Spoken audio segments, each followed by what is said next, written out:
pick me up a little bit. Hey! Hey! You see that little glitch? Yeah, I did. Okay. What? Okay, what's up, Chokes and Consciousness? We're back. We are back. You're hitting us. Michaela and I was just talking about our little fiend hits as we were getting on here. So Michaela's out here, got her cold brew. Yep. Got my energy drink. Whatever brand you like is what you like. But I'm out here on the strawberry flavor, whatever it is. 0 sugar. Load me up, baby. Nice. How many milligrams of caffeine's in yours? I think this is the one that has 300. Something crazy. Dang, mine doesn't say. Mine says there's caffeine in here in the ingredients, but it doesn't give me a caffeine breakdown. I thought this was supposed to be, those are on the Ghost. I think the Ghost will tell you how much caffeine. It's like 300 milligrams. Yeah, it's kind of wild. It doesn't tell you how much caffeine's in this. Because they don't want you to they don't be want worried. Like, don't worry about having a heart attack. Just drink it. Yeah. I had to stop buying energy drinks because they were making my heart race almost every time. Yeah, I was like, maybe I should probably not drink these, so I'm switching back over to coffee. It's too much of a kickstart. I went back to energy drinks after like kind of taking a little hiatus for like a month. Really? Yeah, we're back on the grind now. Why did you stop? I think I kind of transitioned back to more coffee. Nice. I mean, I still have my coffee in the morning, but then it was like midday. What kind of pick me up do I want? Yeah, I was drinking Celsius's, but they don't hit. I mean, I like it, but it just I can feel my heart race, and I'm like, that ain't good. So yeah, you just got to use that energy, ball out. Yeah. All right. He said no. There's only a few times, like every once in a while, when I have an energy drink, I'm like, oh, I can maybe kind of track my metabolism, because I can tell when it's starting to metabolize and like in my system, because I'm like, I am awake right now. But it'll be like 2 hours later or something. I'm like, okay. So ideally, I wanted to drink this 2 hours before this happened. Yeah, I do that with my creatine. I'll drink it like an hour to hour and a half before jiu-jitsu. That's perfect. Then you're ready to row. I'm focused. I'm locked in. That creatine, good stuff. Yeah, that's what I usually do is coffee and creatine. But then I was also drinking Celsius in between. So that's why your heart rate was up. Got to cut one of those out. Yep. I did. I'm off of them. Dang. Wow. You were like, your heart was pumping like it was like 70 years old or something. It was working. Yeah. That's not normal for me. Like that usually doesn't happen. It's just energy drinks that do that. Like coffee won't do that. Coffee, I feel good. I just feel the caffeine. No racing. Energy drinks, it's like, let's light these internals up. Yeah, but it doesn't make me like crazy. Like I still feel the same. It's just my heart is racing. Blood's pumping. Okay, what if we reframe this? Kind of sounds kind of crazy, but what, like, heart pumping means more circulation, which means you could be healing like Wolverine. So maybe it's a good thing. I feel like we need to talk to a doctor about that. Yeah, I'm not a medical doctor or a doctor at all, so I don't know. Not sure about it. It's a cool theory. Maybe. Look into it is all I'm saying. I've been feeling good this month, so maybe.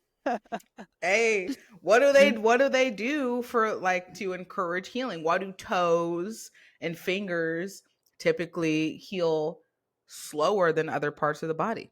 Less blood flow. I didn't know that. So we can't confirm that I'm wrong here, but it might be a strong theory. All right. I'll talk to someone else about it. I'll get a second opinion. Yeah, do that. I'm trying to think who's in the medical field. We know a few people in the jits arena. Like, hey, what about this theory? Yeah, if you hear this, let us know your thoughts. Oh no, maybe I could be a spokesperson for energy drinks if I can reframe like that. See, that'd Feel be like Wolverine. Celsius.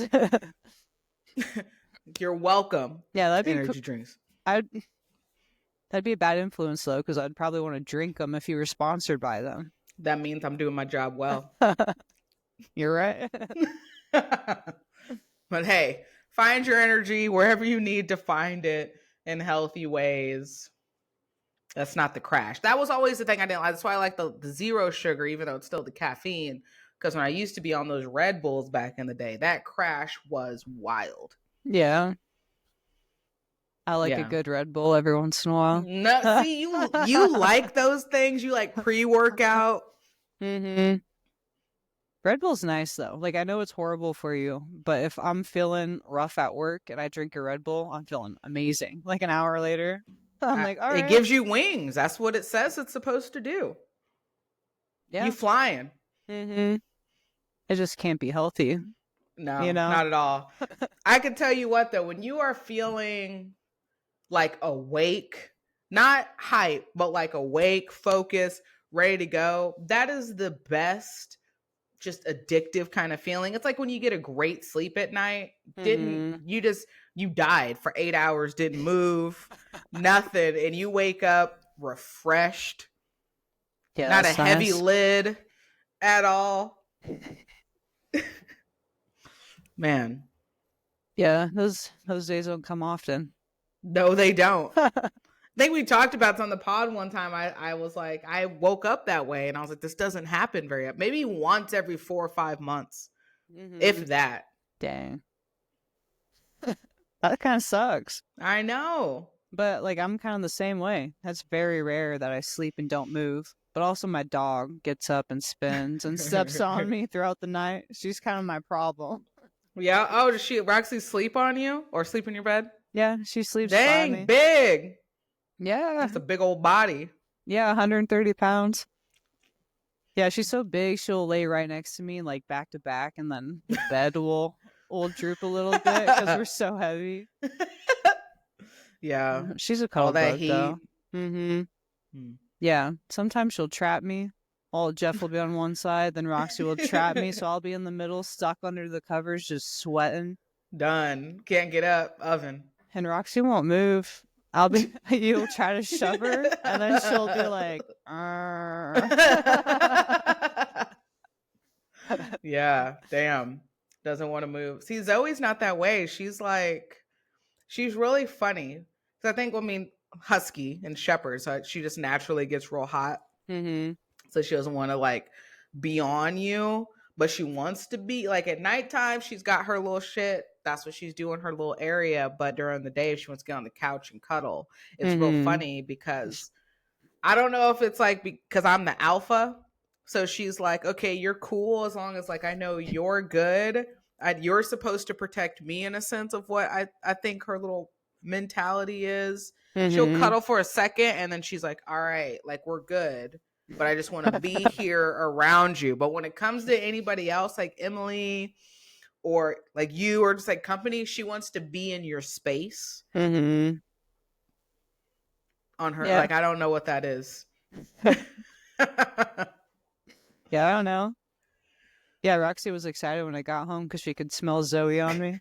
Like, oh, well, who was this? Where'd you go? It's their social media. Their nose. Like, oh, what's the profile? What's their likes? What pages are they subscribing to? Yeah, it's kind of wild. Mm-hmm. I wish we had noses like that. Same. That'd be awesome. It'd probably suck too, like getting all the bad smells. Like it's probably a lot of information coming in. Because you could smell like the wild stuff. Like you could smell bad diets. Oh, that'd be wild. Yeah. Mm-hmm. Like, oh, you smell unhealthy. Imagine the drag. Like, you smell like your life expectancy is in the next 10 years. Dang. Like when people smell like cigarettes. Yeah, I hate that smell. Yeah. Man, that smell, cigarette smell, that stuff will trigger me for real. Like, man, I hate it. Don't let me walk. Like, I'm walking somewhere and then somebody's smoking a cigarette and I walk past the cloud. I'm like, really? I just felt like you tainted us both. Now I got to smell like cigarettes and I don't even smoke cigarettes. Mm-hmm. Yeah, sometimes I like the smell, but when the person smells like it, it's gross. Yeah, it just smells dirty. Mm-hmm.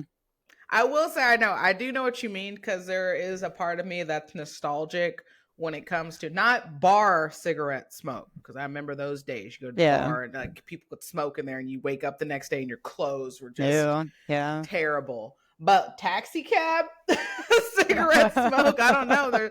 There's something a little relaxing about that. I remember back in the day when me and my grandma used to ride the taxis in the Crown Vics. It always had this distinct cigarette smoke smell, but didn't smell off-putting. Yeah. To me, it's kind of like how coffee smells good. It's something about like cigarettes that just smell good. Like I don't smoke and I don't want to ever smoke, you know, but just like the scent is nice. Depending on like, you know, it's like if you get it without all the chemicals. Mm-hmm.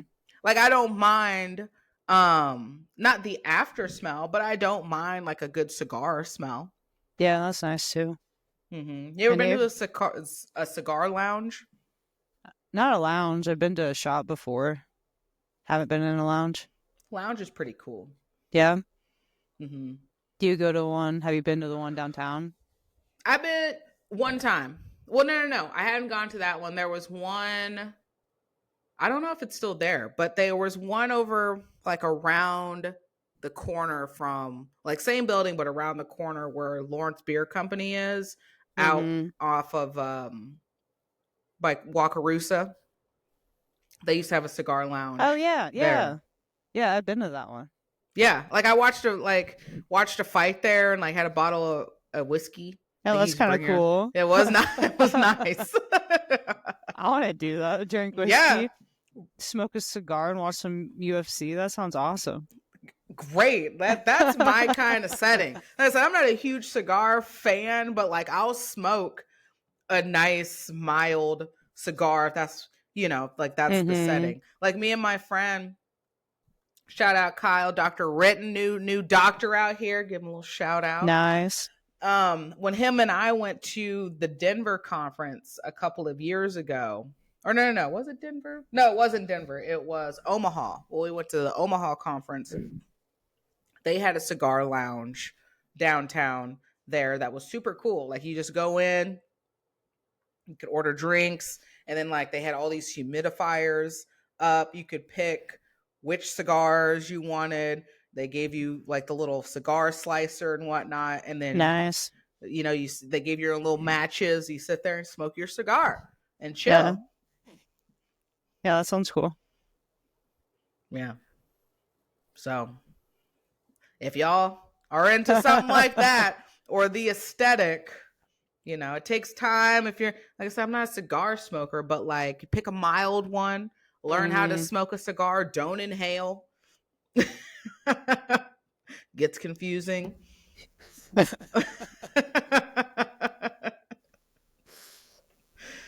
Yeah. All right. Recommended. Yeah, we'll have to do that sometime. Yeah, maybe we can have like a ladies' night, girl gang at the cigar place. Let's go. You know, get a little fancy dress, little classic dress or something. All right. Yeah. Plant the seed. Seeds planted. Yeah, enlighten ones. Entertain the idea. Yeah, that vibe just sounds nice. Maybe like when it warms up a little bit, springtime. Yeah, springtime. We do a fire pit too. Mm-hmm. Have some nice music, like some records. Yeah. All right. Like some old school music. Yeah. Dang. Yeah. Then maybe afterwards we can go bowling or some shit. You and Danielle tear it up. Danielle don't want to see me out here on the bowling lanes. No, I want to see you two against each other bowling. I want to see how serious it gets. Gotta get my warm up, and then we on and popping. Yeah, I wonder if Danielle has her own bowling ball and shoes too. I'm pretty sure she does. Dang. Yeah, you guys are on a different level. But it's a good investment if you think about it. Like I don't bowl like that. I mean, if somebody was down to start a bowling league, like I'd be down to do a bowling league. Just want to put that out there in case anybody's interested. Michaela, you know, y'all wanted. That's like the thing that you do, like outside of jujitsu when you're older. I think you like join if it's not kickball or softball or darts or a pool league, what else do you join? Bowling. I just do more jujitsu. I said outside of jujitsu. I know. I don't have another. So you got to have activity. A rest day, right? Rest day activity. Bowling can kind of be like a rest day activity from jujitsu. Yeah. I'm just not a big bowler. Like, it's fun every once in a while, but I mean, I don't know if I'm going to get a strike or if it's going in the gutter. Like, I just don't have a lot of control. It's another finesse sport. Is bowling a finesse sport? If you're like really into it, because you can control what, like how it's spinning and where it's going. I mean, yeah. I don't know I'm not disagreeing, but I'm trying to think of the idea of like what makes it finesse in comparison to baseball and softball kind of being somewhat of a finesse in terms of like your hand-eye coordination. Tennis, there's a form of finesse when it comes to that. Maybe even some aspects of volleyball, there's some finesse, but I wouldn't think so. I mean, if you're setting the ball, you have to have that soft touch. That's true. Or you have to know where to place it. Gotta teep it or whatever, just bump it. Set, bump. That's what spike. It is. Yeah. I was terrible at volleyball. Teeping it. Teeping it. Thought that's what it was. I guess not. So maybe bowling is finesse. I mean, yeah. I didn't understand the mechanics of bowling all that much until I joined the bowling team in high school. After I quit basketball that year, it was my junior year. Like the bowling was like first was regulation high school sport in 2006. So when we were practicing, I was like, I'm just here for the snacks and to like throw some strikes. Yeah. But then we were like, oh, we got to practice like these certain spares and aim for this arrow. And I'm like, oh, this is for real, for real. Mm-hmm. Yeah. Are you good at controlling where it goes? Like, do you have good aim on bowling? When I get warmed up, and like I said, I don't bowl. I bowl like maybe once or twice a year. But if I were to do more in the times that I do bowl, I have more control than the average bowler, is what I got say. Like, I'm aware of where I want to go, and my ball kind of naturally curves. All right. Yeah, I just try to chuck it down. You got to get the aim. You got to aim for the arrows. Line your feet up. Yeah, I try. We might be able to get. Okay, so if it's not bowling as an older adult, bingo then. Okay, it's not sport, but we got another act of bingo. We need to find a bingo lounge here in Lawrence. That's what we need to do. All right. Are you into bingo? I mean, like once a year, maybe. It's not something I'm trying to play. If you were going to win some money. I'd play bingo for money. That's what I mean. I'm not trying to just play bingo to play bingo. Okay, I thought you were just playing bingo. Now I'm talking about going to those bingo halls or like the big bingo place where you can spend like $10, $20 or whatever, and then you play like 15 games. All right, I do that. That's what I'm saying. The funny part, but like also like kind of intimidating, the older people, the regulars at bingo, they're not all nice when somebody new or some young buck comes in and wins. Dang. You know, they're there with their little oxygen. Back in the day, I don't know about now. Yeah, but back in my day, when I used to hit up some bingo places with my grandparents, because my grandpa used to run like a bingo lounge with his lodge. So me and my grandma played a couple times. Super fun. And that's when you could smoke. So you had like crazy optics where you had like the older people in wheelchairs and they got the oxygen mask and they're like taking the oxygen mask off and hitting the cigarette.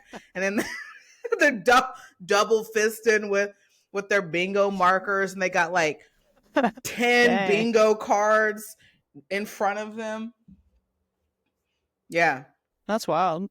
You get kind of nervous if you got a bingo to say it. Because then they're all, like, bingo, like, like all these older people just looking at you all mad and shit, like you took money out of their pocket. Like, we're all playing for the same thing. Yeah, that sounds wild. I'd go to that. That's what I'm saying. But like I was like, man, we need to.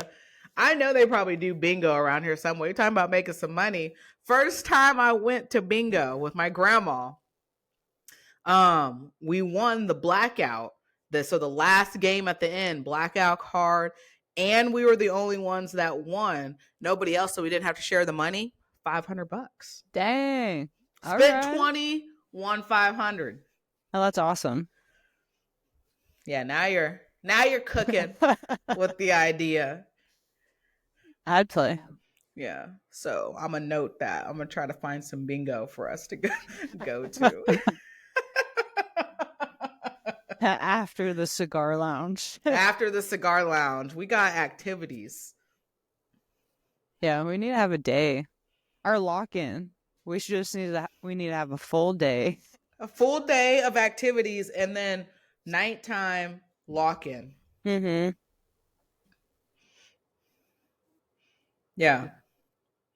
Heidi doesn't think she's gonna join the lock-in, but she is. Then we're gonna trap Heidi in the gym. Yeah. Lock the doors. We might get Silver Shark, or was it no Bullet Shark? Bullet Shark. We might get Bullet Shark.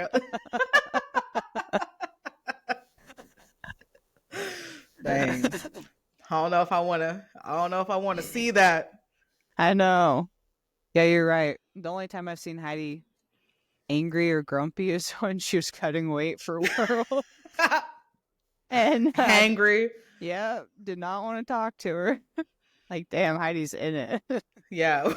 Spinning around. Yeah, it was real. Yeah. She was cutting a lot of weight though. Well, not a lot of weight, but it was like where your body is just like, this isn't where we're supposed to be naturally. Yeah. I don't remember how much she cut, but she was hangry.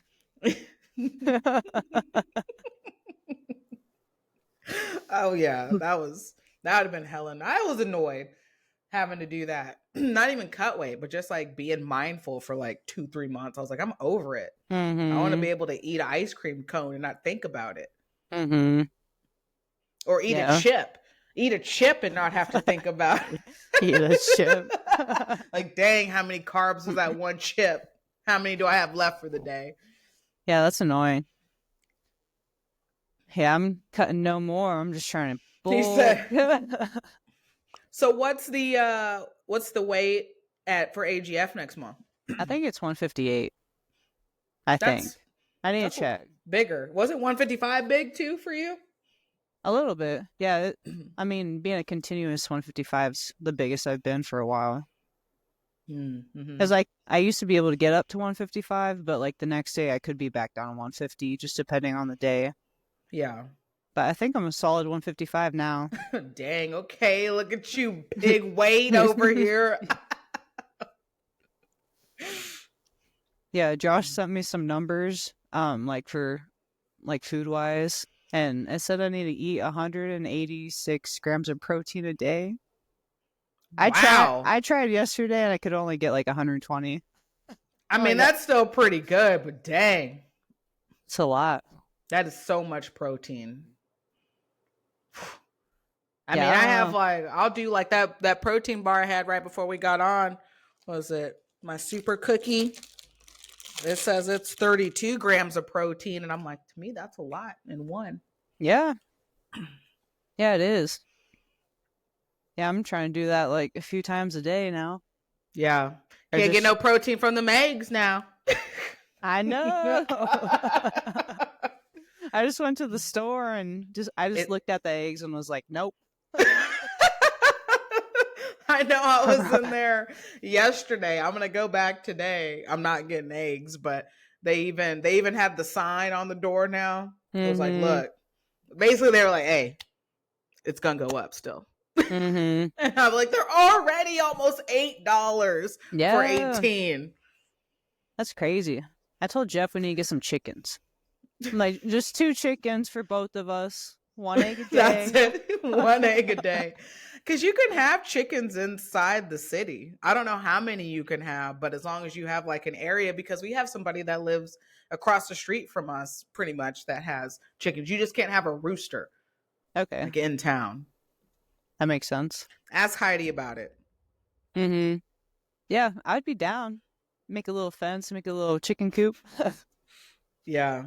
That's just a lot of maintenance, I would think, though. You know, you got to like make sure they're warm and everything in the winter time. You got to make sure. That's what would devastate me. Because I'm like, let something happen to where like a coyote or a possum gets in, and then I wake up in the morning and I go out there to see my girls and feathers everywhere and just destruction. I'd be like, nature's lethal.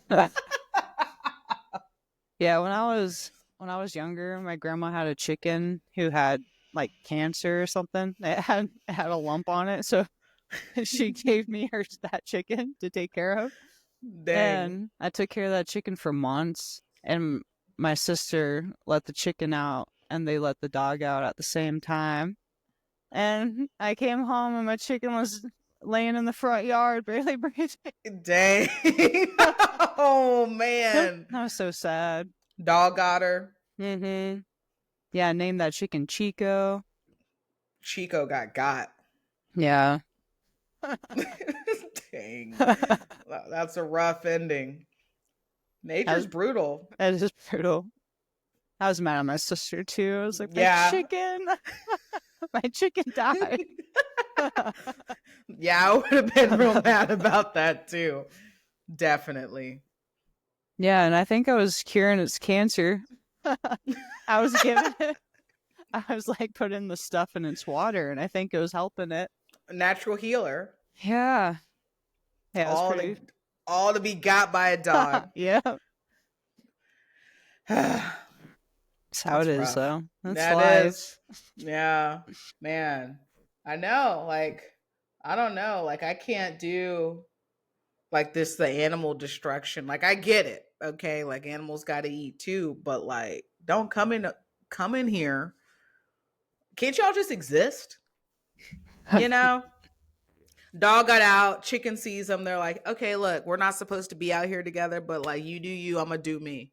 Yeah, that'd be cool. I love seeing the videos of animals that like each other that shouldn't. Don't even get me started.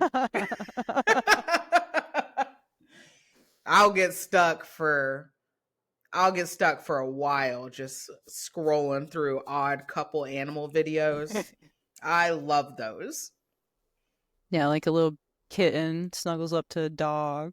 Yep, saw that. A dog raising a duck, like little baby ducklings. That's sweet. Yeah, there was a dog who had all its little puppies, and then there was a little baby lamb. Aw. Like hopping in the middle of the puppies. I was like, oh my God. Yeah. I saw one the other day of a camel who was trying to be friends with horses and they were running away. That was hilarious. Damn. I mean, they're probably like, what is this extra hump on this thing? Yeah, and that camel was like a goofy camel. It was flopping around and being silly, like getting the zoomies. Dang, that'd be fun. Would be super cool. would be not to have, but like if you were in their natural like habitat, elephant. Mm-hmm. Like you have your friend apod elephants over here. Yeah. Yeah, that would be sweet. I know. I saw this video yesterday that I don't know if it was like a conservatorship or whatever it was, or a conservator or whatever they call it. Mm-hmm. And he had like called the elephant time, he called this elephant's name, and the elephant was like thinks that like that's her baby or like her little like, and so he was like in the water and then like came in the water, basically like pushing him to the other side to get him to safety, and then was like kind of hovering him like she was holding him. I was like, I want an elephant.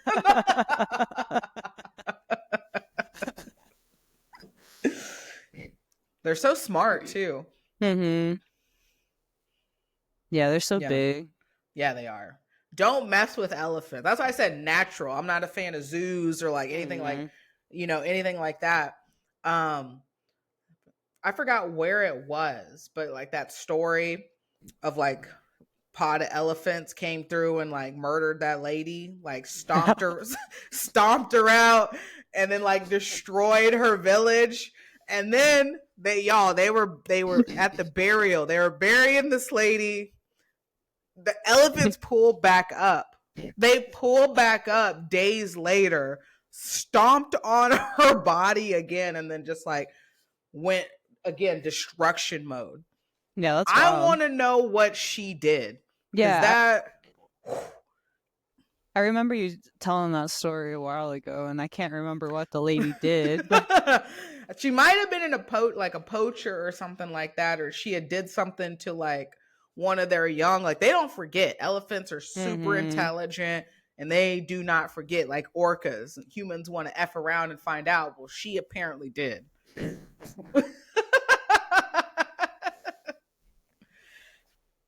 Yeah, aren't elephants like the king and queen of the jungle?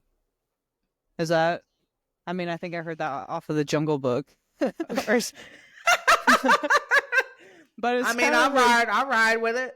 It's a cool theory. Like the elephants are kind of in charge, because they seem wise and smart, and they know how the flow of the jungle works. I could see it. Honestly, I don't understand why we can't take inspiration from the Jungle Book and put it here. I could see that because it's like either that the elephants or it's going to be the orangutan. Yeah. Wasn't it King Louis? Wasn't that yeah, King Louis? Right. Mm-hmm. Yeah.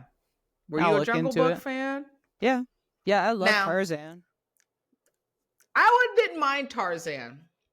I will say and it's not on Disney because Emily and I tried to find it last week and I was like, that sucks because that was my only one I liked and my favorite one. The live action Jungle Book of 94, not the one that was in 2000 plus. That one was terrible. The one from 94 live action Jungle Book, you find it excelente. Is that one called Mowgli? You know what that one's called? No, that one's Jungle Book. Yeah, the one I know you're talking about. That one came out like early or mid 2000s, I think. Mm-hmm. No, this one's actually the Jungle Book, 1994. Oh yeah, that one was real good. That one's awesome. Yeah, I remember watching that growing up, and I've seen the movie so many times. I loved that movie. I actually might have it on VHS. I'll have to look. I got a whole bunch of random VHS movies. Mm-hmm. I like the actor who played Mowgli in that. He also played Bruce Lee in The Last Dragon. Mm. That's cool. Mm-hmm. Yeah, that's a solid movie. 10 out of 10. That's how you do live action movies. Like what they were doing back in 94 comparison of what they're doing now is terrible. Yeah, I hate the live action movies. Like I wish they're all bad. Just stop making them. I don't even know what the first one. They can't. The Jungle Book may have been one of the first live actions that they tried to do with that. Not the 94 one, but like when they did it in the early 2000s, I'm just like, you ruined it. Mm-hmm. And Beauty and the Beast, like that one wasn't great either. Mm-hmm. Yeah, I don't like any of those. Nah. At all. But gotta make money, I guess. I guess. It just sucks they're feeding these kids growing up. Like, this is what the Jungle Book is, or what, Tarzan or whatever. But it's like, no, these movies suck. You need to go back to the 90s to watch the originals. And they're better told stories. Mm-hmm.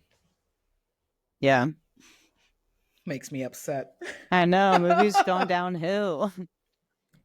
Everything. The quality, the creativity. Yeah. CGI. Ain't it? It's not it. Everything's just downgraded. It's like when I was like even like original like music and commercials and things like that.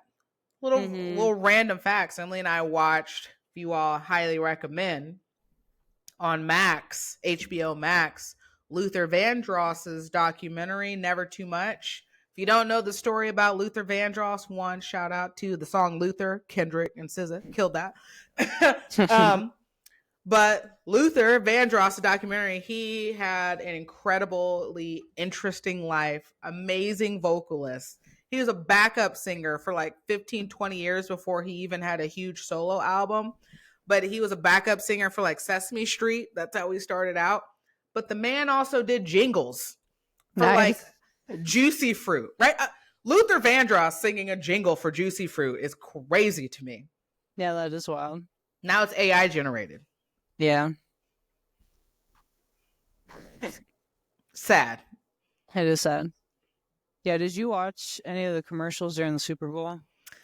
I watched a few of them, and I honestly, I wasn't paying too much attention to them in all fairness, but like the few I did see, I was kind of like, all right. And then there was a couple that I thought were funny, but they were overall, I felt kind of just low.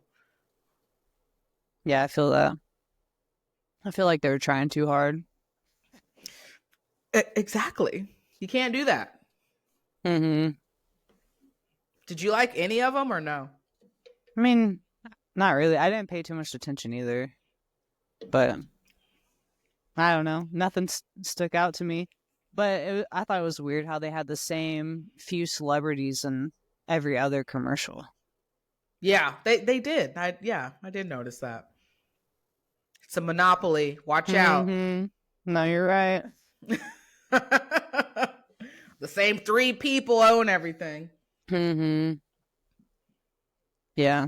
Yeah, I did think it was weird though. Like I was at the bar watching the Super Bowl. A commercial would come on and then everybody would just like go to their phone. Like I would look around and everybody's attention just went from Super Bowl to their phone. Like like skipping the advertisement for another advertisement on your phone. Exactly. That's really sad. Yeah. Yeah. I'm like, oh, we're in a simulation. No one's present. Ew. I hate it. Yeah. Get me out of here. All right. Well, overall, so this will come to y'all next week. Michaela and I do a double duty this week. Since we got the pod out this week, and again, this will be belated. Happy Valentine's Day, but you all got that this week when we sent that out. But moving on throughout the rest of the week, how was your week, Michaela? How's it been? Mine's been good. Like Monday. Like I've been doing good. All right. I'm busy, but I've been finding time to relax and kind of just chill. You know? So that's been good. Just kind of resetting for the week. Good. Because I'm going to be busy. I'm going to be busy this weekend. It's going down. Yeah, regionals, wrestling regionals tomorrow. They're going to kill it. It's going to be long. We're leaving at 6 a.m., so it's going to be a long day tomorrow. Yeah. Wow. When's the last match or match is supposed to be? I have no idea. If it's anything like League, we could be there late. Take your headphones, take your snacks. Yeah. That's been good, though. Like, this morning was nice. I got some rolls in this morning. I felt pretty good. wake up and just go do jujitsu instead of waiting till later in the day. Mm-hmm. That's what we like to hear. Yeah. Yeah. How's your week been since Monday? It's been an interesting week, enlightened ones. We also, outside of the Chiefs, another inspiration for topic and Zen talk of the week, because I was rolling, and then we had the little snowstorm, which really wasn't a storm, but it's always weird because when stuff gets canceled or rescheduled or shuffled for me, and even if I have more maybe free time, it feels restless to me because I feel like I need to be doing something, but I'm already doing stuff. So like me being at home for 2 days because people rescheduled or I had virtual appointments, but then I only went to jiu-jitsu Monday and Tuesday night, right? Or Monday, Tuesday, and Wednesday night, rather. Yeah. It just made me feel a little bit restless, and I'm still writing, and my class got canceled. My first class I was supposed to be teaching this week because of the storm. So trying to reshuffle all of that. And then yesterday, Thursday for us, had online appointments all day. So I was at home, and then was getting ready to get myself out of the house and go to Jits to train, and little old Fiona, my car, decided to act out. And as we know, that's one of the top 3 stressors ever, is having car issues, especially major car issues that I still don't know yet. We're hoping for the best and rolling with it, but that definitely threw a wrench in my night and in my future planning and my mood, because it's a lot to stress about. So I'm here. We're rolling with what I can roll with. That's how my week has been so far. Yeah, I feel you. Like, I just came off of having car issues a couple weeks ago. Yeah, it sucks. It does, because there's so much that just gets thrown off. So even I was telling Michaela, I was like, so my plan to deviate, my car ended up starting, and I was like, well, this is great, but then I was like, well, I can't go to jiu-jitsu because if I get stuck, then my car is just going to be here. I'm going to have to get a ride home, which is fine. But I also didn't have any groceries, and I was like, well, I need to eat something tonight. I need to make sure I have something tomorrow. So I made sure I just took myself to the grocery store.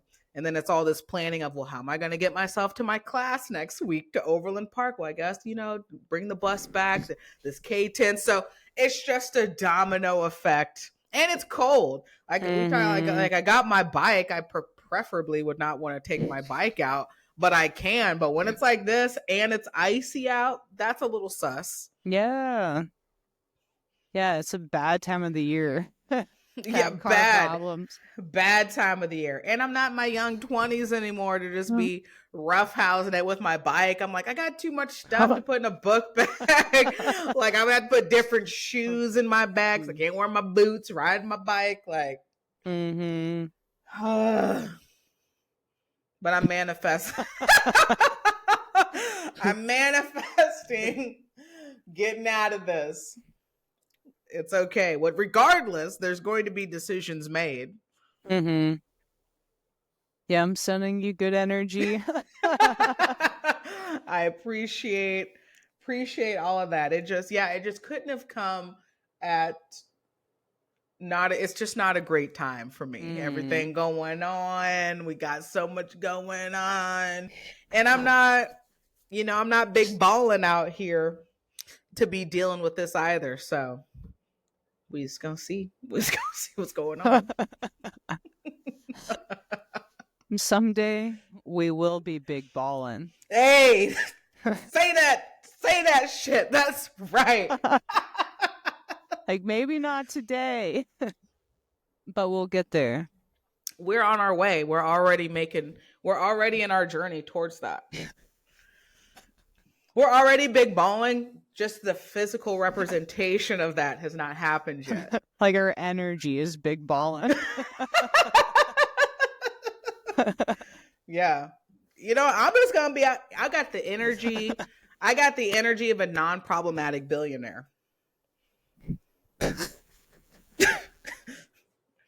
I got it. Let's ride.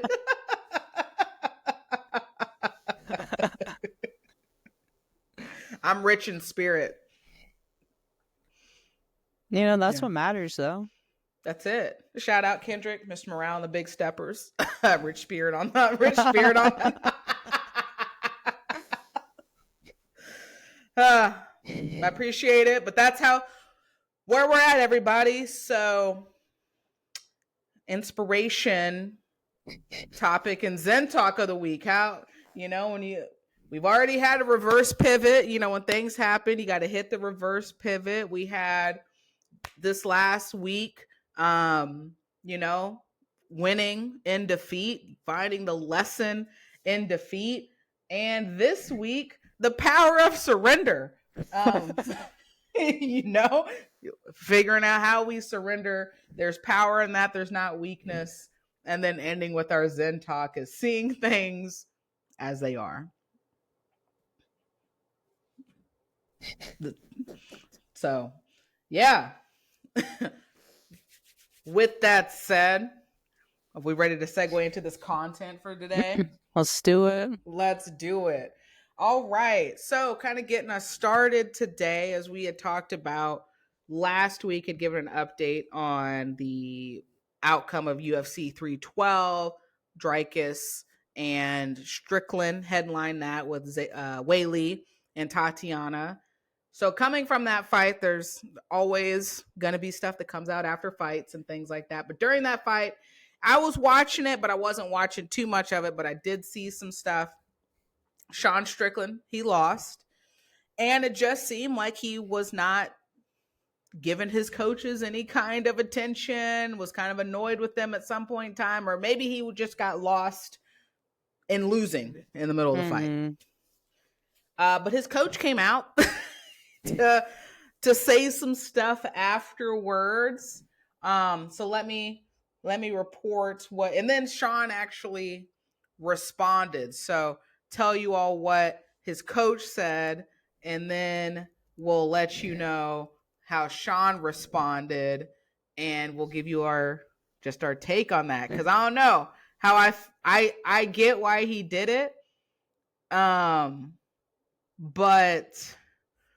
I don't know coach wise if that was necessarily, maybe the right way to go. So here's what his coach had said following the fight.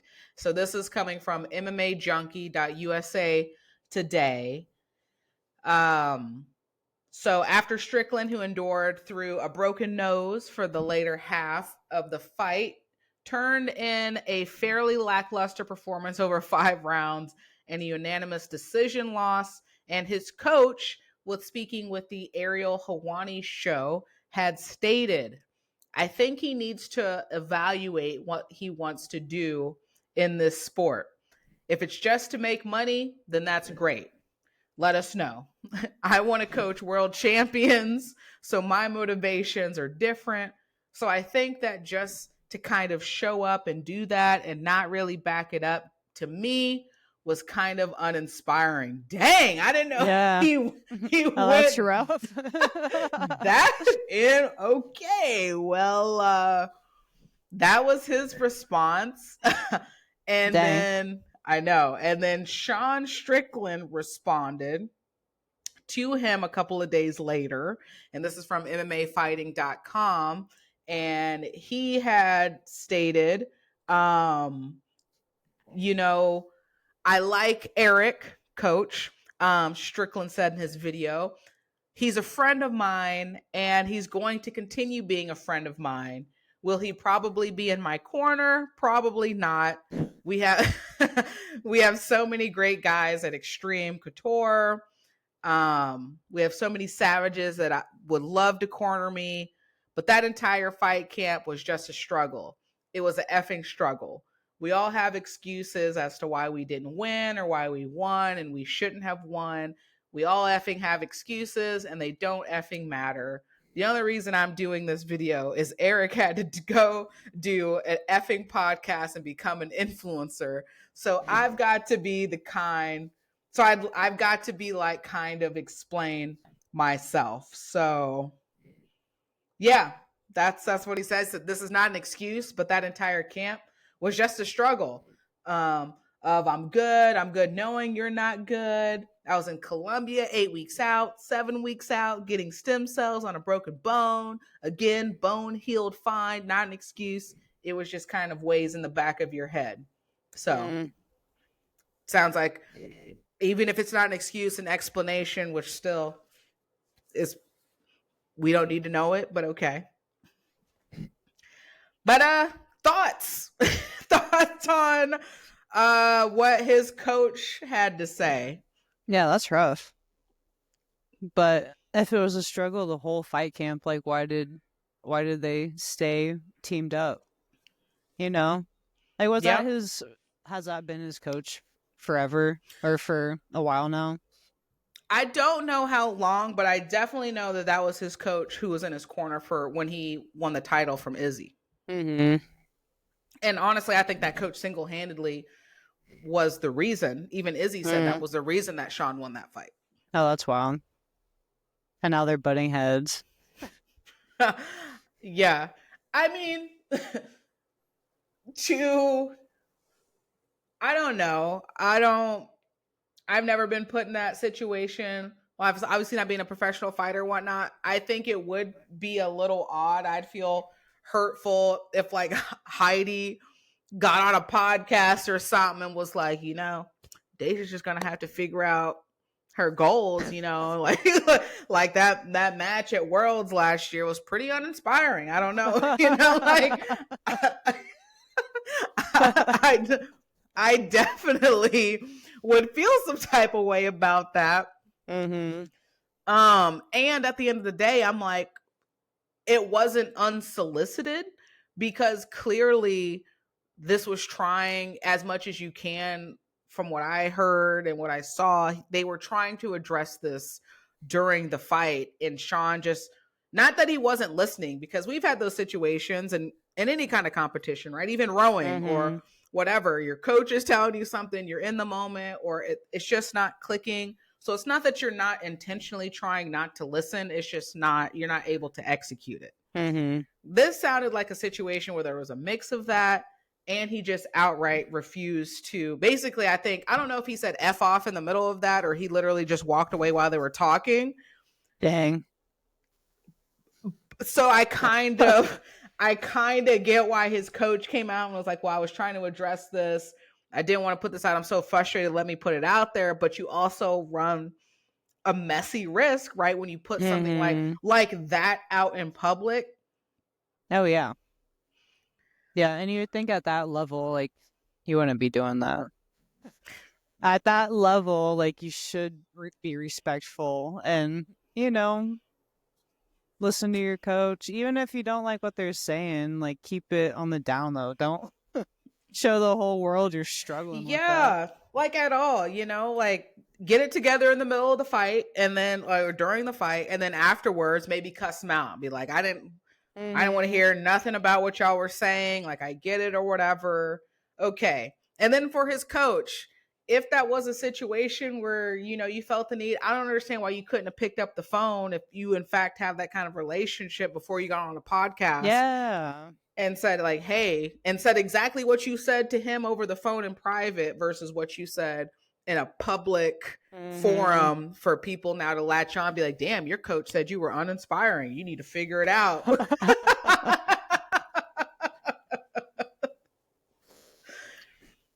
Yeah, I don't know. I don't agree or I don't disagree on either side. Mm-hmm. Yeah, because it is Sean Strickland. Like, exactly. If I'm going to be biased, I'm like, yeah, drag his ass. Do it. Yeah, he probably was being a turd. Ooh, I'm going to put that on, randomly. I'm going to put that here in our notes for when we get to this section. Breaking news. Kind of. Nice. Text message, brother just sent a text, just came up on him. I was like, oh, here we go. But this is part of our topic as well. So we'll get there when we get there. Awesome. But yeah, so I agree with you. They're professionals at this level. It's just messy. Mm-hmm. Yeah. I just have the image of Heidi being like, Deja, that was uninspiring. Crushed. Just cracking me up. Like the rabid raccoon girl on your back. Heidi just being Deja. Uninspiring. Like, you should have got out of there. You need to figure out what you want to do. I'm like, damn, that would have spiraled. I'm quitting that day. I'm taking a red-eye flight back to Kansas. No. And then she like does it with a smile too. That's the real dagger. Yeah. Dang. Nah. That'll never happen. Yeah, that never happened. Like Matt, maybe. But Matt would just be kidding. He wouldn't be serious about it. It would be more of like, I'm going to say this because you were inspiring maybe, but I'm going to say it just to keep your ego in check. Mm-hmm. He does that. We need that every once in a while. Every once in a while. Not all the time. Yeah. Well, clearly this guy's not going to be in Sean's corner anymore, maybe. So I guess we'll see how that develops as time moves on. But I don't see Strickland, unless he does some major changes. I think that took him out of title contention for a long time. And I'd be surprised if we see him in any kind of contender fight in his next few fights, to be honest with you, unless he does something spectacular in his next fight. Mm-hmm. We'll see. Yeah, we will. Okay, moving forward. Speaking of athletes and money and finances, how about we get in the bag that we don't have yet?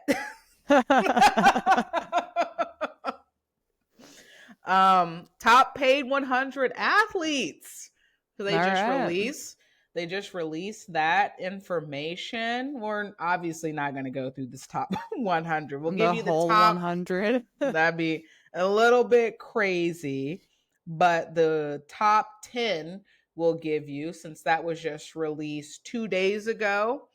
So we got some fighters on here. We got some football actually, and some other basketball players. So this comes from Sportico.com.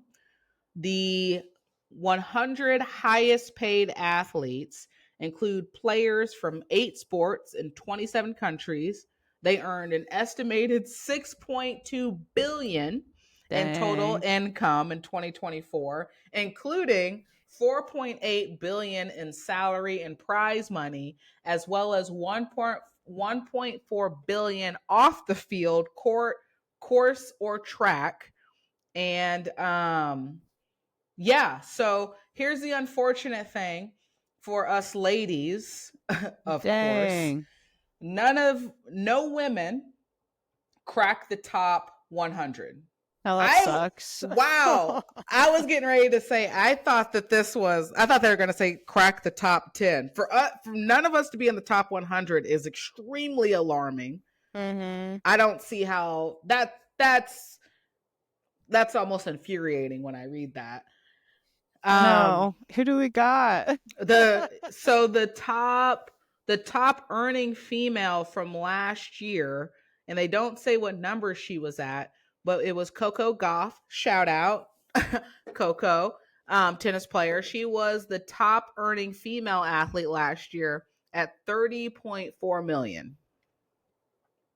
I'm curious what that will be with like a Caitlin Clark when they do that.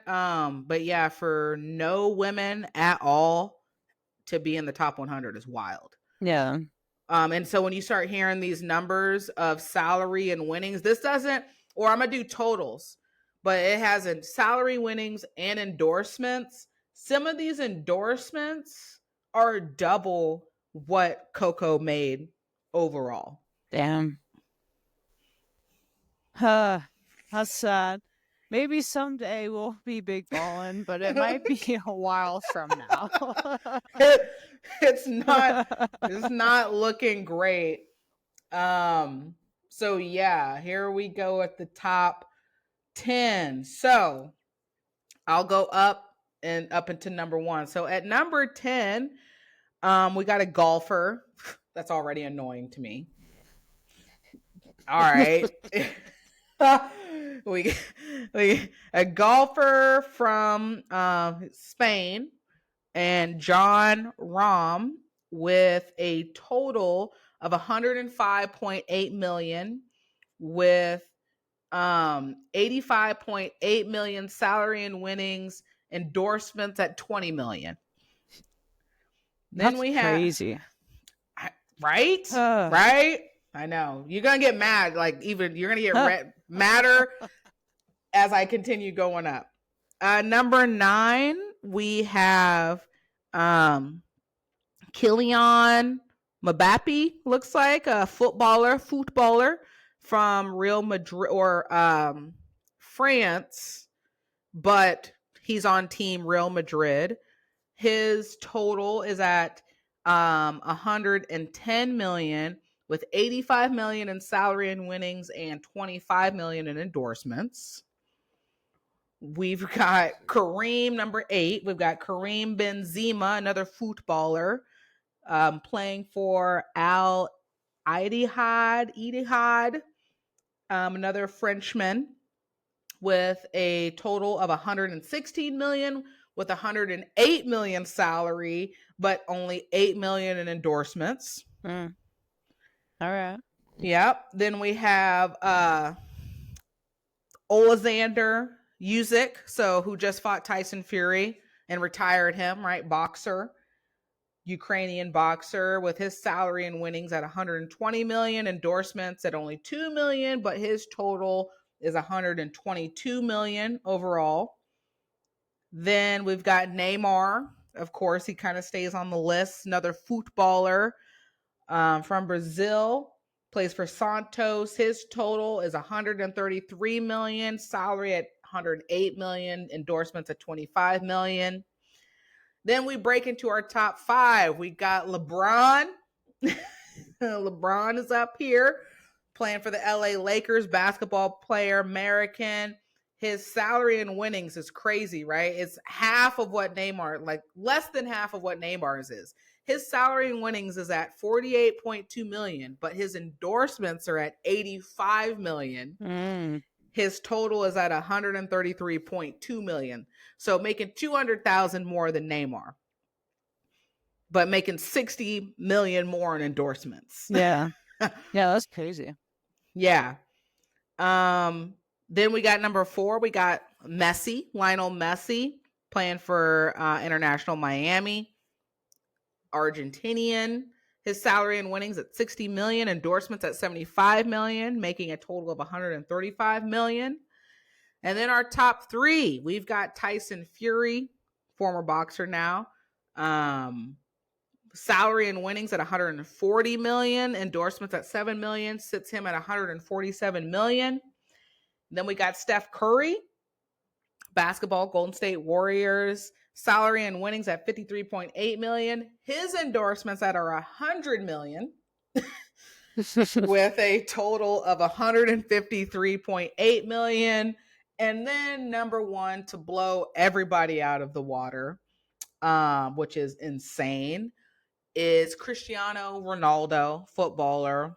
Al Nassr is his team, and his salary and winnings is more than everybody at 215 million, with endorsements at 45 million, putting his total at 260 million.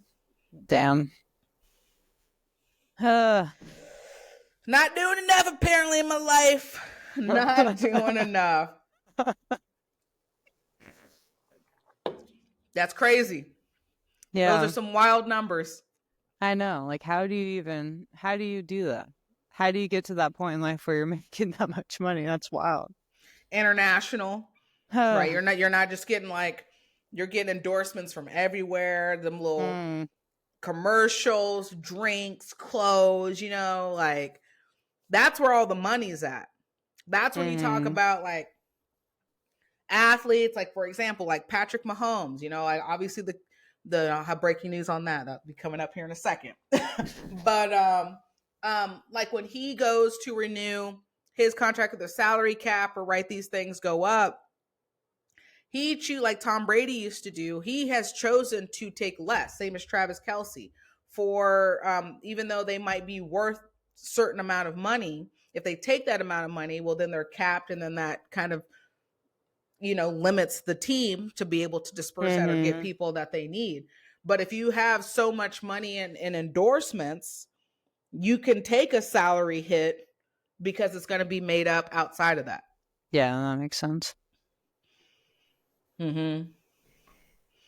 Endorsements. Yeah, that's wild. That's just wild about the female athletes. I know, it's so upsetting. We don't have nothing in the 100. We can't get nobody in the top 100. And sitting at 100 is, and again, that's crazy. Sitting at 100 total winnings would be Daniel Jones playing for the Minnesota Vikings at 37.5 million total. Dang. So we can't even get a woman to go into 40 million. That's wild. So our time is coming, ladies, but damn. Yeah. Like, I don't even know. I don't know where you start. I think the first one's going to be Caitlin Clark. Yeah, I think you're right. Because she has quite a few like commercials and advertisements and stuff already. Oh yeah, well they built a whole new facility, that Fever Arena and stuff. Yeah, I don't know how much it was, but yeah, totally new. They don't get that without Caitlin Clark. Dang. Yeah, so we'll see. But those are your top 10 highest paid athletes, just so you know, us with no money can be envious of those without money or with money. So you're welcome, everybody. Yeah, like just $1 million. Get $1 million. You can tax it, even tax my 1 million, and I'm good. Same. Oh, whew. Whip. Moving forward. Oh, well. Yep. We'll just keep grinding. That's it. That's all we can do. The work doesn't stop. Just keep grinding. We're rich in spirit, as we said, and soon the physical dollars will follow. Believe, achieve, succeed. Manifest. That's right. Okay. Well, in jiu-jitsu, big news. John Danaher, give us the story real quick. I got it pulled up, but what did you hear on that, Michaela? Yeah, he's retiring from coaching and teaching. Big news. Saw that last night. I didn't read too much into it, but it's kind of surprising. Yeah, well, pulled up, looking at jitsmagazine.com, John Danaher considers retirement from professional coaching as he faces multiple surgeries. So apparently that's what's going on. It says here that, I'm trying to get a summary here. Yeah, I think he has a bad hip or a bad leg. Yeah, reading his quote here. He's quoted as saying, against on jitsmagazine.com, he says, "You have to work with what you've got. In my jiu-jitsu journey, one of the biggest issues was always my own body. I began the sport late with a crippled leg. I always tried to live as active a life as my body would permit. Unfortunately, when one part of the body is compromised, other parts have to take an added strain, which in the long term will always cause problems. 8 years ago, I got a hip replacement and was able to resume coaching at a professional level. About 4 years ago, my other hip started to deteriorate in a similar way. I was going to get it replaced, but when the squad broke up, I had to start a new team from scratch and so had to delay it. Recently, my hip went into final decline, and now doctors are urging me to get it replaced, and also the crippled knee that was the root cause of the problems. This year, I will have to do 4 surgeries to try and get a satisfactory body back. I started today with the easiest surgery, a bilateral inguinal hernia repair that I've been putting off too long. Then I will have to schedule the much more serious hip and knee replacements. After that, I have to get lens implanted in my eyes to get my deteriorating vision back in order. Thanks. My last hip replacement took about 6 months to a year to fully recover from. The issue will be the more complex and generally less robust knee replacement, which in my case will be attached to a femur that already has a hip replacement on the other side of it. So body is not bodying right now. It is all the way deteriorated. Yeah, that makes sense why he's retiring. I didn't know that. But yep. Yeah. You can't, I mean, you gotta take time for yourself and fix what you can. That's it. So yeah, that's rough. I personally don't like listening to him. He's boring. I'd rather watch paint dry or flies circle around than listen to him.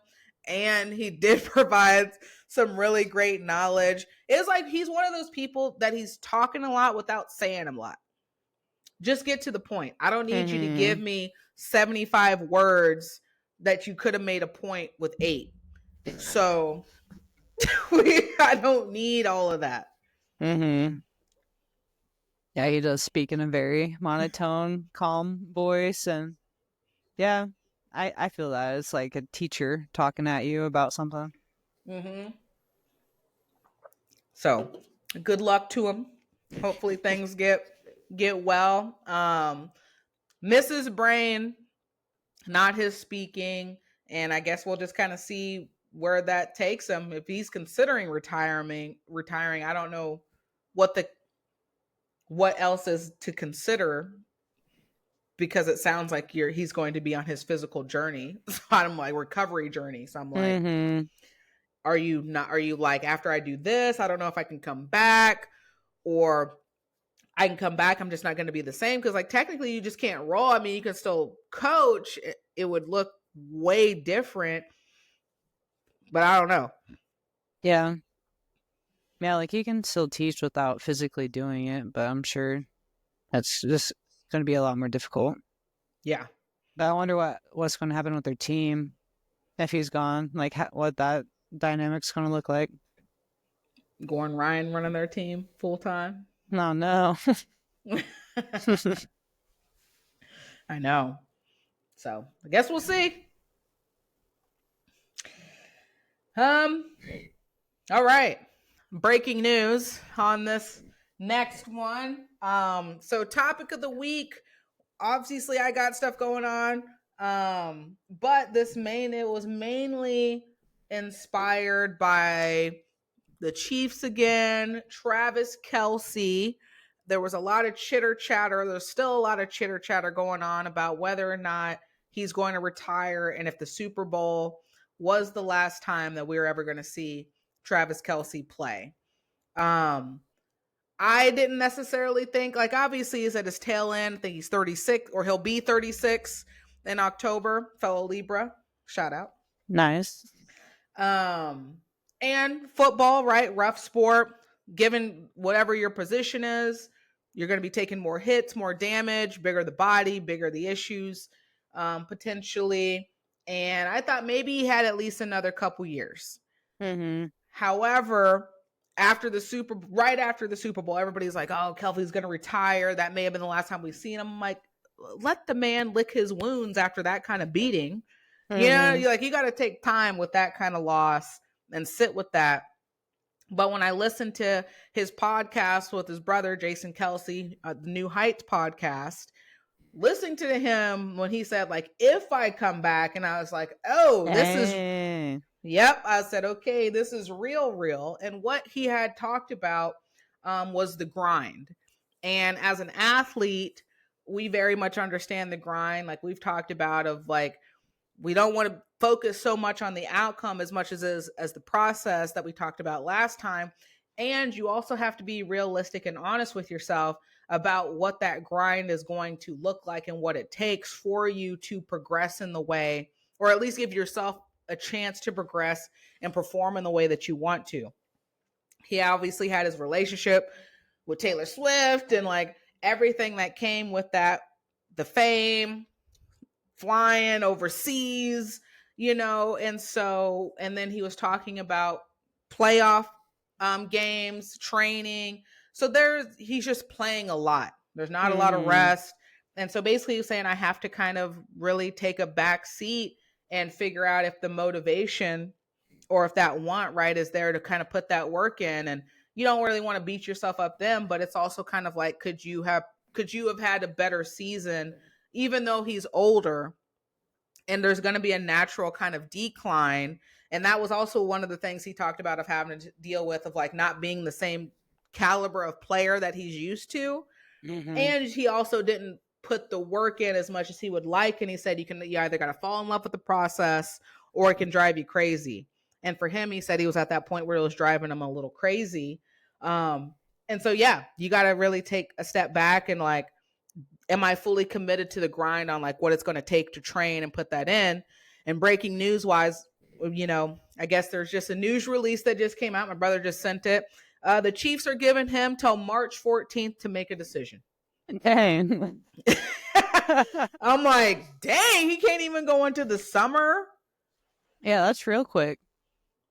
Yeah, I mean, they got money. It's a $20 million for him alone that he's owed, that he's due. He's traditionally taken less money than what.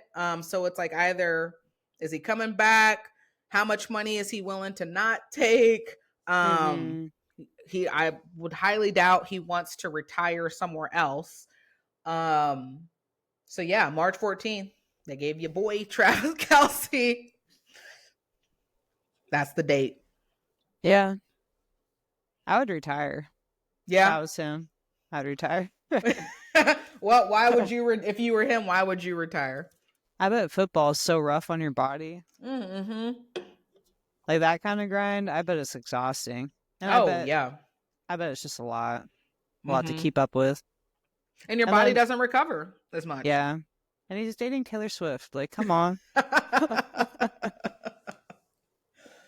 Yeah, that would be rough though. Like, I don't know. Like, how do you think, just like as an athlete, you would deal with, like we talked, like the daily grind? Have you ever gotten yourself into a position where you're like, okay, this is what the grind looks like? You talked about that in rowing. You know, like there's a grind that you had to uphold.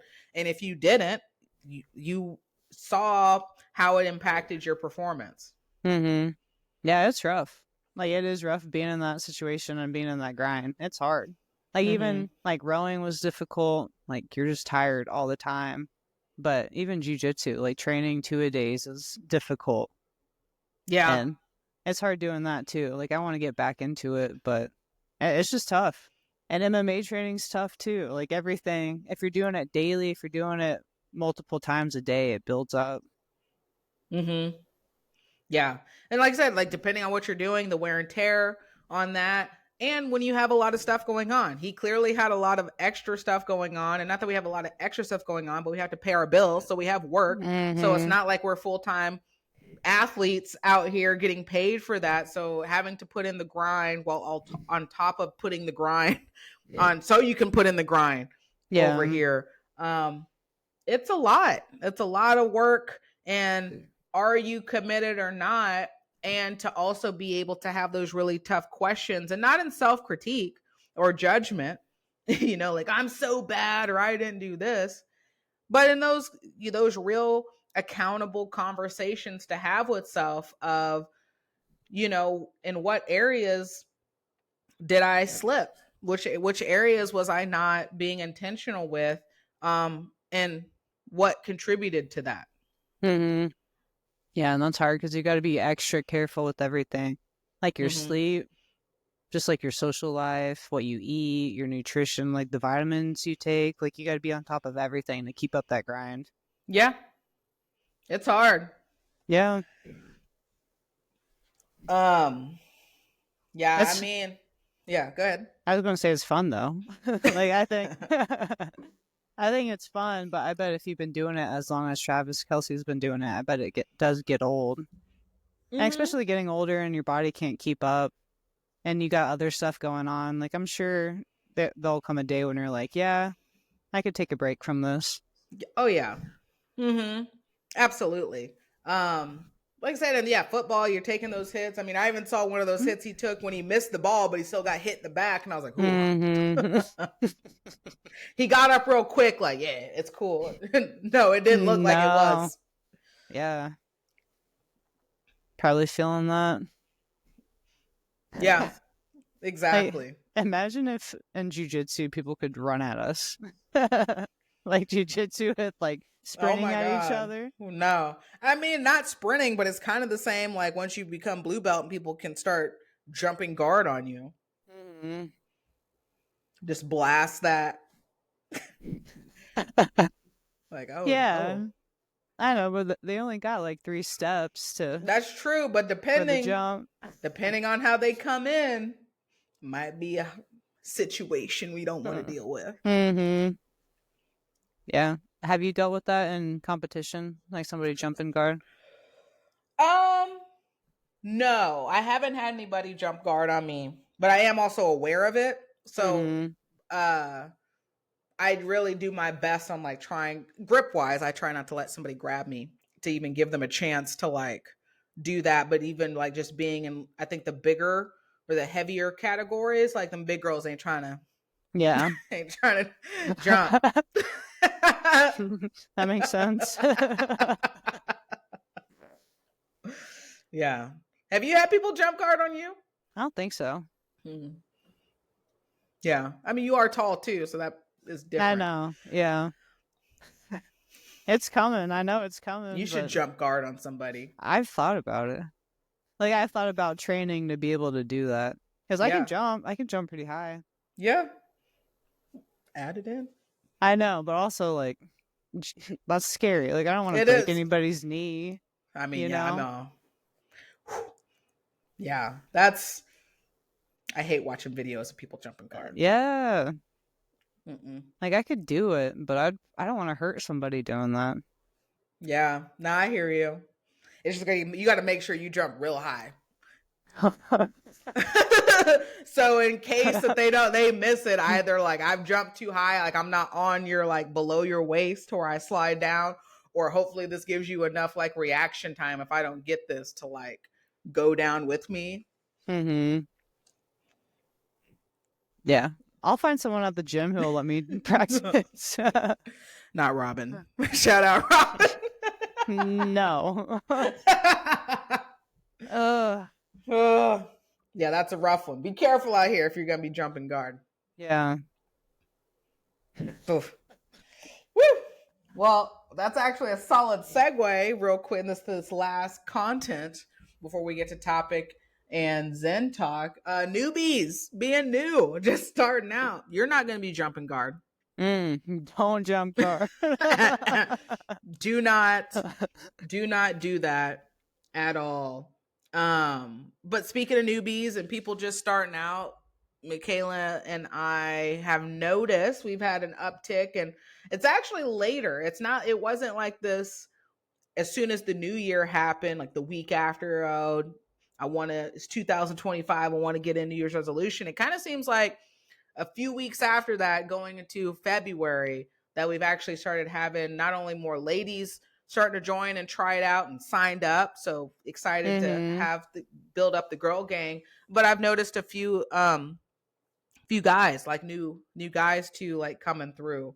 And so with new people, you get those questions or you get comments and you're like, right, like I do remember that, you know, like breathing. Mm-hmm. Yeah, I've been noticing that too, I guess, rolling with newer people and just the heavy, really heavy breathing. Yeah. Or forgetting to breathe. Yeah. Even in drilling, like they're doing a drill and then they're like, oh, I'm not breathing right now. Like, because you're so hyper focused on, let me put my hand in the right spot. Mm-hmm. Yeah. Yeah, it's funny. It's funny to roll with that, and you're like, oh, I'm not breathing hard at all. At all. And this like, person's struggling. I'm like on resting heart rate right now. This person's like at max heart rate. Yeah. It's so crazy because, like, we've been there. It's funny to see on the other side. We've all been there. And so, you know, when new people come in, they say stuff like this, they're like, oh my gosh, it's like, I always try to make it a point to validate that and also be like, yeah, I remember, just to kind of like plant that seed with new people. It's because they look at us or they look at Upper Bell, because I was there too, of like, how am I ever going to get to this level, or like, how do they get there? You know, am I ever going to make it to that spot? And just kind of like normalizing it and be like, no, we were there too. Like we trust, like it was just literally just show up every day. Or even the concept of like literally breaking down things. Like I was working, I know you probably noticed this too, of, you know, breaking down a move, and we're doing something, like we're working on the stand-up stuff, like get your grips, but even getting the grips, and I don't know how my feet are supposed to go. It's like, oh, right, this is how you should step to enter to get the grip before getting the grip. Literally having to back it all the way up. Did you notice that at all recently? Like I've noticed that with Lauren, with my sister, like her not being able to make grips like quickly, or trying to go too fast and then missing it, or not, like just not having that coordination that's like natural to us now. Just like getting your fingers on the inside of the lapel or just making grips is a lot easier now that you've been doing it for years. But for the new people, it's wild. Yeah, like even gripping something's not natural. No, and it hurts. Your fingers feel all tender and stuff. But it's just, again, going back to the grind. Stay on the grind, because even like some of those people, like they haven't even been a weekend yet, but the concept, like that first day where they're like, I'm literally a fish out of, I don't know what we're doing. I don't recognize words, what's happening. Like within a week, it was like, okay, I'm kind of starting to get a little bit. And so just reminding new people, and for us who are mentors now in this space, to remind and validate the new people coming in, of like, just keep showing up. You know, this is exactly where you're supposed to be. We were there at one point in time. Here's some tips. You know, on like when you have somebody in close guard, like here's a tip, like so you feel more relaxed, like drive your heels down to my butt so you're not straining and, you know, just trying to hold me in close guard. Like those little things we don't talk about while we're doing the move, but like this is what I can give you in the moment as an upper belt to kind of help you along the way. Yeah. Yeah, I rolled with some white belts this morning. Yeah, just little tips like that, like just little defense tips or whatever. Hopefully some of them stuck. Even if it doesn't stick, right? It's a matter of like, you've planted the seed though. Because there'd be stuff that we like, somebody will say something to you and literally like months later, you'll be like, oh, that's what that was. I do that all the time. Like stuff from like maybe even years ago. Like it finally clicks, and like I've been hearing that for a while now, but it just doesn't click until the right thing happens. And you're like, oh. Yep. Heidi's been saying that. Like that's what she was talking about. It's weird how it works like that. It just takes time. Be patient. I'm getting impatient because I'm right now I'm like, I need to learn a lot more. I just feel Same like I don't mindset. know. I feel like I don't know anything, but You know it. You know it. I mean, it's like painting or like your art, you know, like it took a while to get the foundations of what you're doing down, like basic line work or basic, like you're still on it, right? Like, or even just like basic color theory and whatnot. And then it's like, oh, now I'm going back to sharpen these areas and whatnot. It's not that I don't know it, but like I didn't have anything to build off of. Yeah, I get that. Yeah, like I got my oranges down. Okay, now I'm gonna like try to make this orange pop now.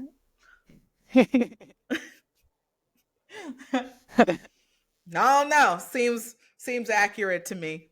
Yeah, no, you're right. There's a lot of structure and layers when it comes to artwork. Yeah.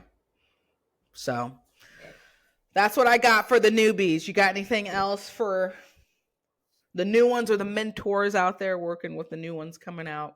Yeah, new ones just keep showing up. Because really, mat time is what's going to teach you more than anything. Yeah. 100%. All right, we ready to get to this topic in Zen Talk? Yep. All right. Well, topic of the week. The power of surrender. Yes, there is power in surrender. It's not weakness in surrendering. And what actually does that mean? Meaning, the more we resist reality, the harder it's gonna be.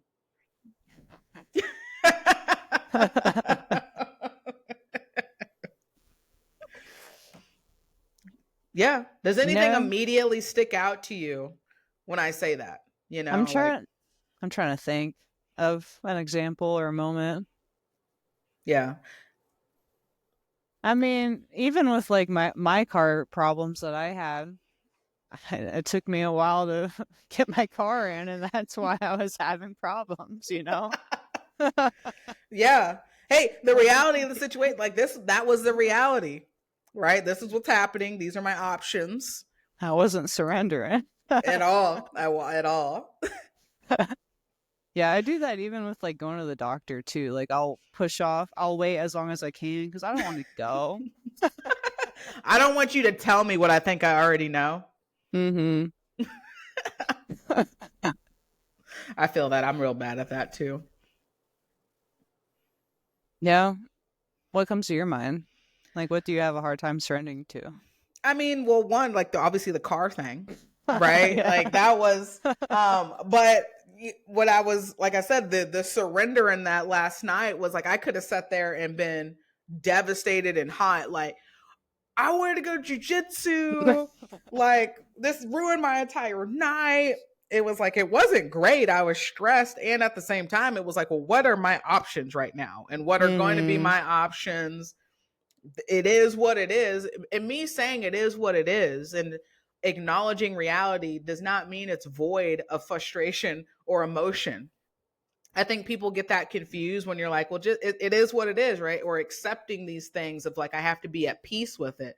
No, but me putting logs in this fire that was already there was not going to do me any good. Festering, just diving like, this is why I hate cars and all this. What was I going to do but just make me more frustrated? I wasn't happy about it. I'm still not happy and I got to figure it out. But that's what it is. And I think a big struggle for me, and I've been working on this year, like we've talked about, and this is just going to be one of those things that's going to make me also have to be a little more in this bag, and I'm going to be uncomfortable, but I will have to do it. The power of surrender in terms of asking for help, you know, or reaching out if needed, and not just you know, not pushing myself to do stuff just because I don't want to feel like I'm being a burden by asking somebody something, or you know, and like I know you've struggled with that. I'm really bad at that. Yeah, no, I feel that. But when you were telling me about that, like a month ago, whenever I was having car issues, and you were telling me that you were trying to be better about asking for help. That meant like, that was like, I used that too, because I was like, oh, I need to ask for help too. Like, I'm bad about that. And like, you gave me a ride that week, and I appreciated that, but I'm like, I needed to ask for help, you know? Yeah. Hey, you know, it's hard. It really is hard. And like, I think for me, part of that surrendering is like, I feel uncomfortable, like a lot of people in vulnerability, because like we in our society, we define vulnerability as weakness when it's actually extremely strong to be vulnerable. And I more so subscribe, like I perceive, or I'm like, I don't want to be a burden to somebody. Yeah. While I'm also like, if somebody were to ask me something, even if it was inconvenient, that wouldn't be a burden on me, because I would still help them. And I would be like, ask me, why didn't you just ask me? You know, I would have dropped it. But I think because I perceive that, that's how I internalize me asking somebody else for help, when in actuality, like, nobody is sitting here saying, Deja, you're a burden, because you maybe ask for something once a year or something like that. Yeah, I feel that. I feel the same way. Like, I don't want to feel like a burden. Like, I was borrowing Jeff's truck, and I felt bad, you know? I'm like, oh, I don't want to have to ask to borrow his truck. Yeah. It's just hard sometimes. It is.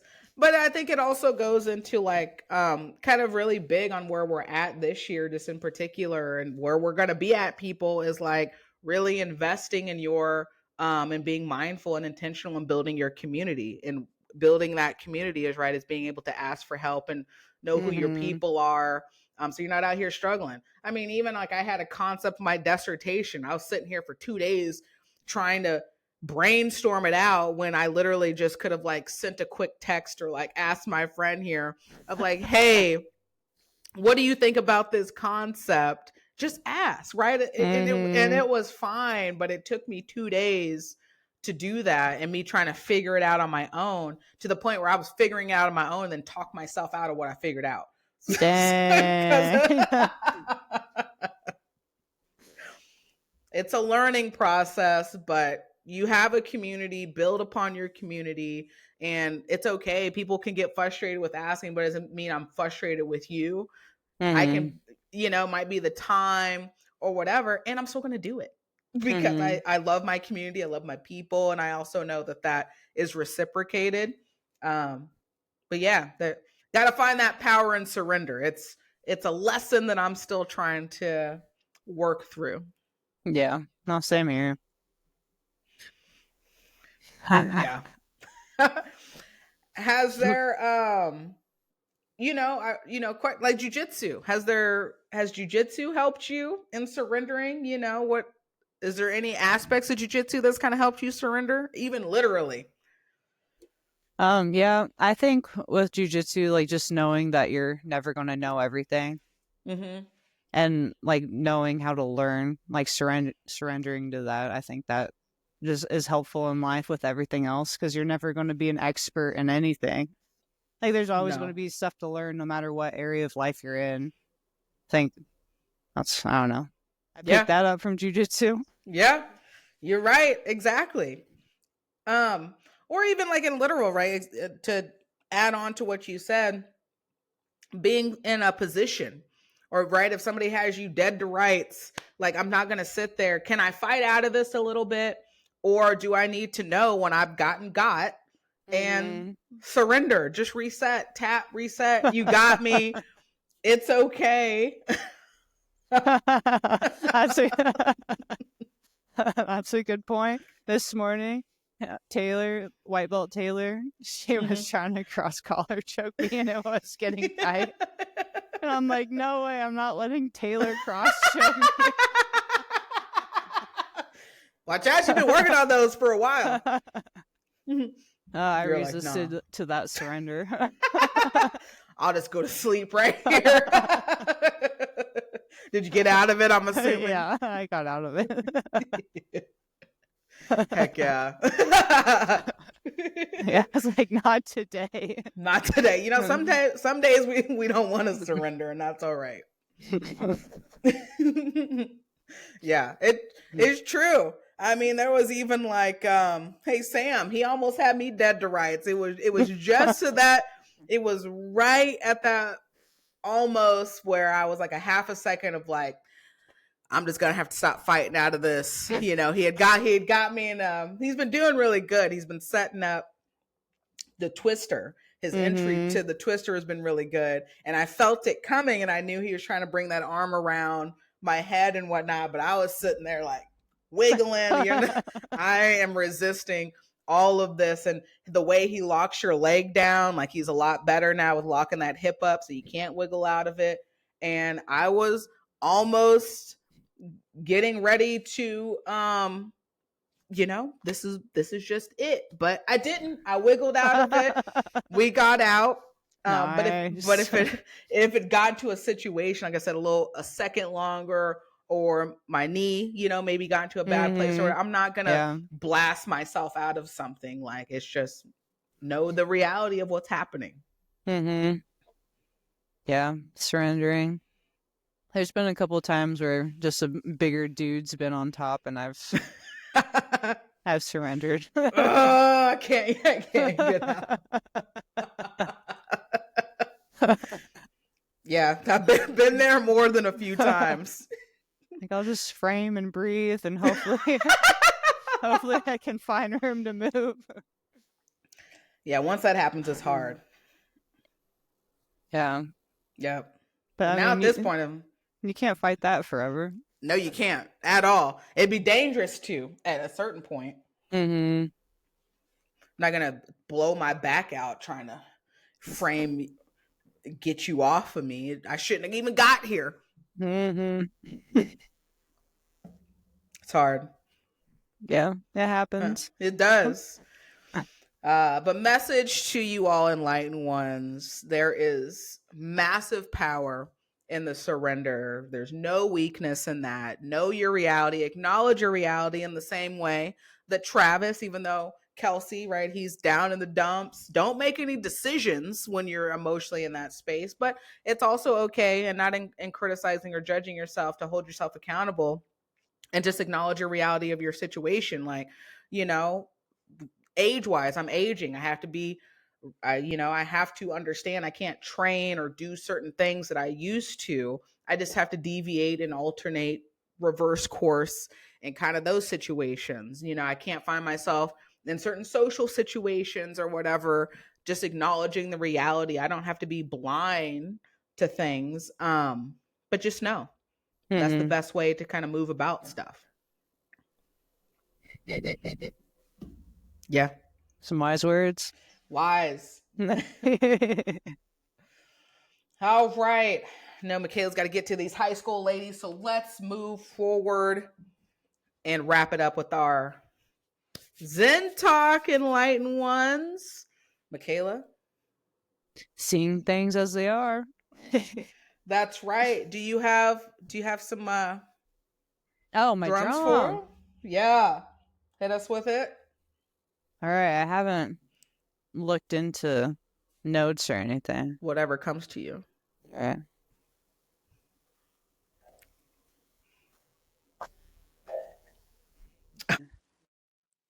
All right.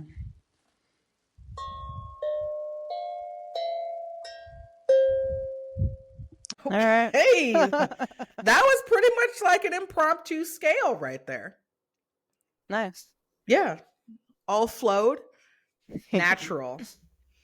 Thanks. Yes. So thank you, Michaela. Enlightened ones, as Michaela just said, our Zen Talk, seeing things as they are. So as we said, the power in recognizing reality is the best way on knowing how to move forward. So once you acknowledge what the hell is going on and what is in or what is not in your control and the layout of everything, you can actively make a plan to figure out how I'm moving about this. And I think that has a lot to do on facts and feelings working together, but also against each other. Mm-hmm. Meaning your feelings can get in the way of facts. Yeah, I gotcha.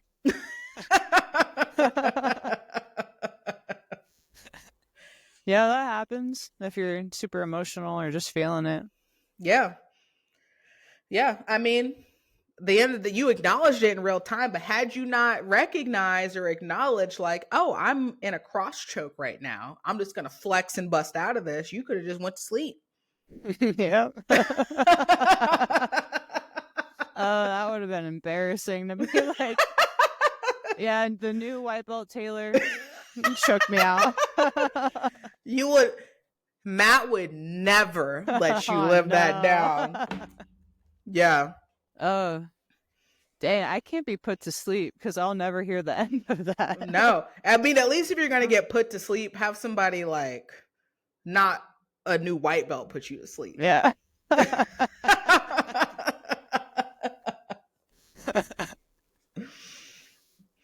Mm-hmm. Has anybody ever put you out before? I haven't. No, because I know cool. when to surrender. All right, nice. Yeah, I will. No qualms about me tap. I will fight. You're not gonna put me in a situation where I'm like, oh, my arm might break right here because I don't want to tap. I'll fight a little bit, see if I can get out of something, and then I will tap. I wouldn't say I've gotten close, but I have seen stars in drilling when Heidi is drilling her tight ass triangles and she doesn't even close them. I'm like, this is I might go to sleep during this example right now. Yeah, I've been there before.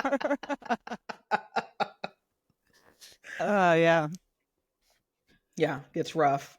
Yeah, you get real close too. You're like, I don't need a tap, but if I don't, I might go out. Yeah. Well, you could literally feel like the blood starting to kind of like close, and then like you're starting to get like more focused but going out at the same time, but still lucid. It's a very odd feeling.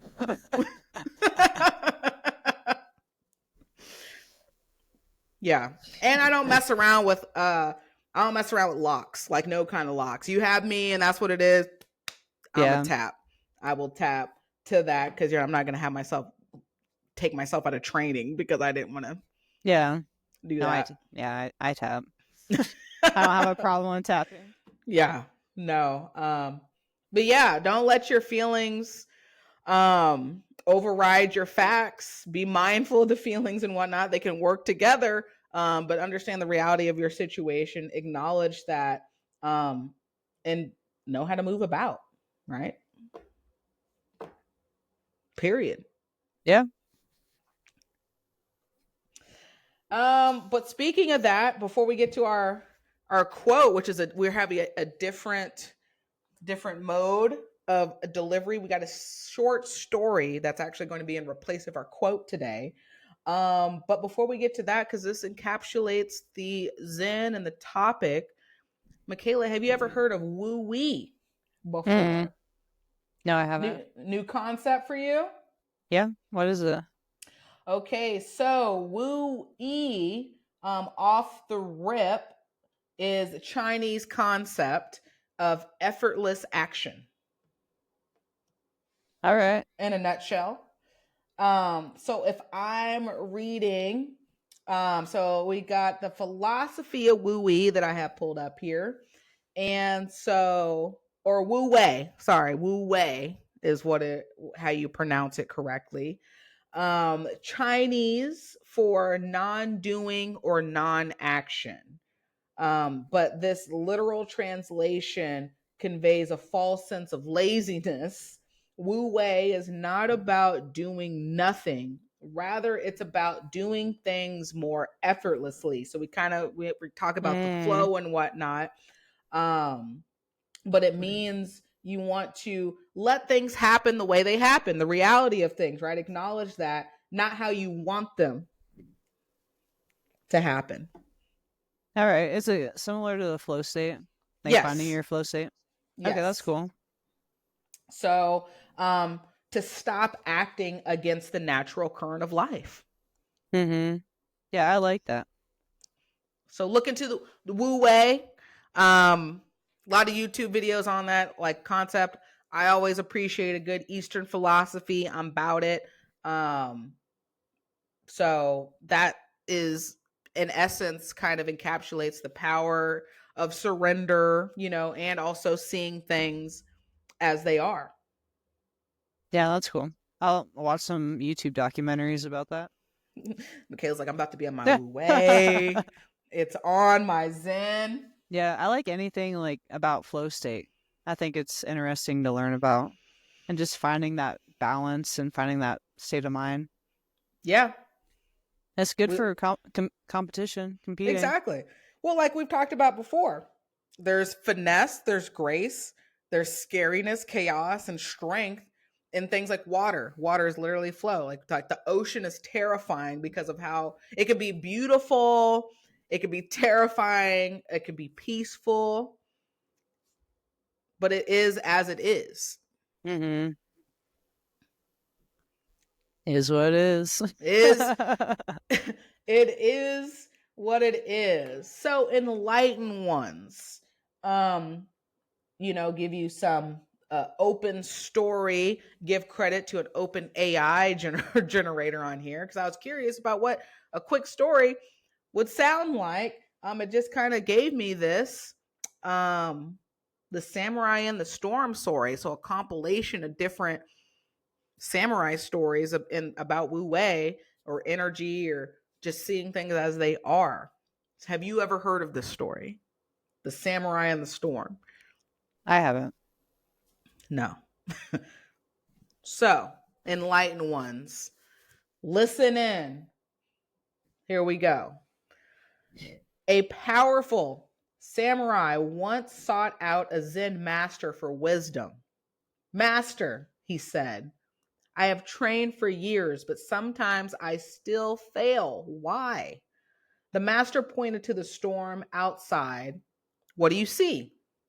The samurai replied, heavy rain, strong winds, and broken branches.